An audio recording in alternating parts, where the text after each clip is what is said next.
Mo fẹ́ fi àsìkò yìí kí aṣíwájú wa Bọ́lá Ahmed Tinubu pé wọ́n kú oríire. Kò sí ẹni tí ó yẹ lásìkò yìí láti gbé àsíá ẹgbẹ́ APC bí kò ṣe Àkànbí ọmọ olódò idẹ. Pẹ̀lú àtìlẹyìn Ọlọ́run àti àfọwọ́sowọ́pọ̀ ọmọ Nàìjíríà rere.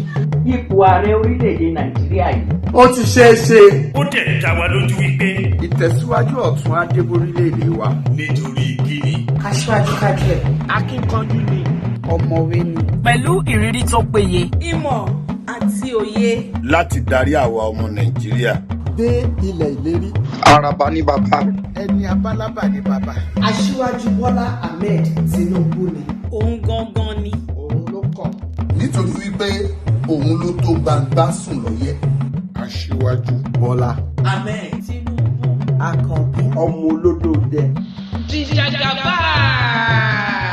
Tinubu for president.